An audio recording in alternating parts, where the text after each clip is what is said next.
Сәлем қыздар, менің есімім Дана Мырзақұлова, каналыма қош келдіңіздер. Бүгін сіздермен үй жағдайында жасалатын наггетсы жасайтын боламыз.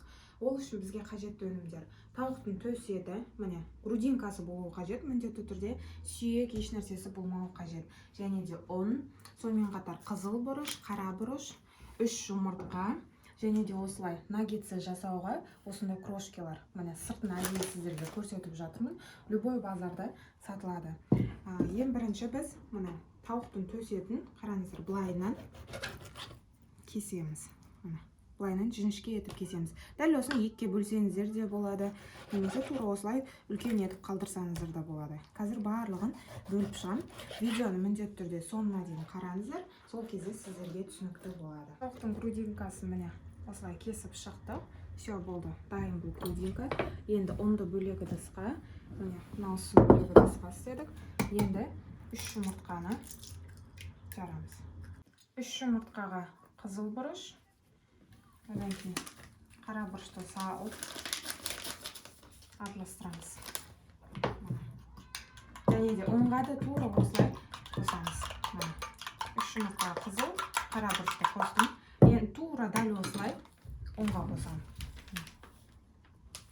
Қара бұрыш және де қызыл бұрыш. Кішкене наггетсы ащылау болады, сондықтан міне. Егер қатты ащы болсын десеңіздер, кішкене көбірек қосыңыздар. Егер жоқ, қатты ащы болмасын десеңіздер, азырақ қосасыздар. Қазір мен сіздерге бір-екеуін көрсетейін.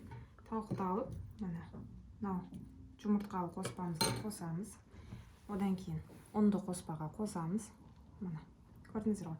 Енді аласыздар да тағы да жұмыртқалы қоспаға қосасыздар. Осы ұннан кейін ең соңында осыған қосып, крошкаға қосып, міне, көрдіңіздер ғой.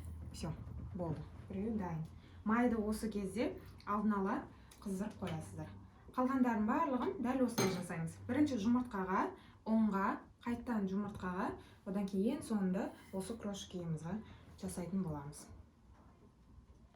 Дайын болған құрамдарымызды мына ыстық майға қуырып аламыз. Екі жағын. Бірден осылай саламыз. 3-4 ғана салам. Май міндетті түрде үстіне батып тұруы қажет. Осылай қараңыздар, осылай сап-сары болып шығады. Дәл осылай бір 3-4 минуттай жақсылап қуырып аламыз.